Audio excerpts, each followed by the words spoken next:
भले हम तोहरा से छोट बानी, बाकी हम जवन बोले उहे होई। भाई देख तोहर कमरा, गौरवा के मेहरारू बन के आइल बारू ना, अब राज कर राज।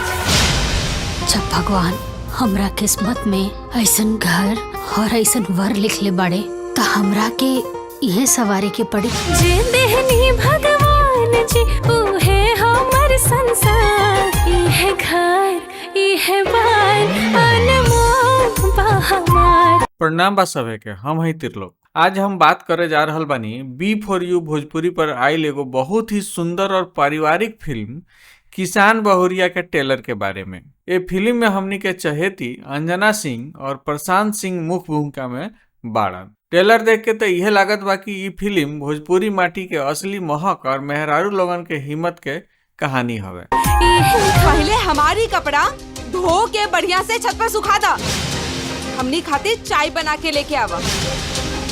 हे हो, हाँ हमनी खातिर खाना लेके आवा। जी छुटकी। कहानी के सार ट्रेलर के शुरुआत देख के मन भर आवता। अंजना सिंह के बियाह एगो ऐसन लड़का से हो जाता जे दिमागी रूप से तनी कमजोर बाड़न। दुनिया हंसतिया, ताना मारतिया, जे खुद के ना संभाल पाई वो मेहरारू के का संभाली। बौरा आदमी से के अपन लड़की बिया करी। अरे भैया, जौन आदमी खुद के नहीं के संभाल सकत उ मेहरारू कैसे संभाली। अरे जब जोड़ी भगवाने बनावेले तो हमरे बेटवा कभी जोड़ी कहीं न कहीं बनले होके। ओखर आइले रे इता जाता आइले रे, हमरा लाल बतासा गाटा के घस काटा आइले रे। बाकी असली कहानी तो तब शुरू होला जब इहे बहुरिया अपन घर और अपना मर्द के मान सम्मान बढ़ावे खातिर मैदान में उतरतिया। चाहे कितनो सजाला, बाकी बौरहबा बौरहबे ही रही। लोग के सोना चांदी हमरा ला बेकार, छोट को सैयनी मन चाहे बाउर बा हमार छोट को। खास बात, फिल्म में मेहरारू लोगन के हिम्मत के बहुत बेजोड़ तरीका से दिखावल गईल बा। जब घर में ताना मिलेला कि सिंगार मर्द के कमाई पर होला, देवर के कमाई पर ना, तब अंजना सिंह हार ना मान के खेत में किसान बन के उतरत। छुटकी जी, हमरा नाखूनी और एगो टिकुली दे दी ना। सिंगार पटार मर्द के कमाई पर होला, देवर के कमाई पर ना। कन्हवा पली हली कुदरियान हो, चलली बहुरिया बदरियान हो।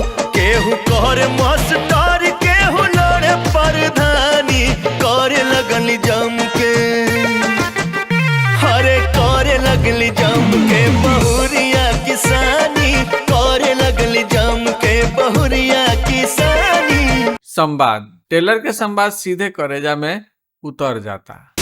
जेकर मर्द बौरहबा बा वो हमरा से बड़का बनी का। छुटकी जी, रउआ भले ही हमरा के अपना गोड़ तरे राखी, बाकी जब भगवान ही हमरा के पद में बड़का बना के भेजले बाड़े त रउआ हमेशा हमरा नीचे ही रहब। घर परिवार के झगड़ा, जेठानी देवरानी के खटपट और समाज के ऊंच नीच के राजनीति के बहुत नीक तरीका से पिरोवल गईल बा। बराबरी कइला से न बनबू जेठानी, बुझाइल। बराबरी कइला से न बनबू जेठानी, छोट हाउ छोट हरदम रहबू सुनाए देवरानी। नया सोच फिल्म में दिखावल गईल बा कि कैसे एगो औरत खेती बाड़ी करके ट्रैक्टर खरीद के अपना गोड़ पर खड़ा हो सकतड़ी। सरकार महिला किसान के नया ट्रैक्टर खरीदे खातिर 20 से 50% तक के छूट देला। वो नचनिया ट्रैक्टर खरीद लेले बाड़ी। अरे सब खेती और गृहस्थी के मालकिन ऊ बिया तो ट्रैक्टर का जहाजो खरीदी। अभिनय और संगीत अंजना सिंह एक बार फिर साबित कर देली कि वो काहे भोजपुरी जगत के शेरनी है। लाचार बहू से लेके दबंग किसान तक के उनकर रूप काबिले तारीफ बा। प्रशांत सिंह, उनकर मासूमियत देखकर उनकरा से लगाव हो जाता। संगीत, गाना और बैकग्राउंड म्यूजिक एकदम देहाती और जोश से भरल बा। निष्कर्ष कुल मिला के कहल जाए तो किसान बहुरिया खाली नाच गाने वाली फिल्म नहीं है, ये हर वो मेहरारू के कहानी है जेके समाज कमजोर समझेला। ये फिल्म सब परिवार देखे लायक बा और एकरा से बहुत कुछ सीखे के मिली। अगर रउआ के बढ़िया कहानी और साफ सुथरी फिल्म पसंद बा तो ये फिल्म जरूर देख। तो रउआ लाइन के वीडियो कैसन लागल कमेंट्स में जरूर बताई। वीडियो के लाइक करी, चैनल के सब्सक्राइब जरूर करी। गोड़ लागतनी, धन्यवाद। हई देखा बौरावा अपने मेहरारू के साइकिल पे बैठा के ले जाता।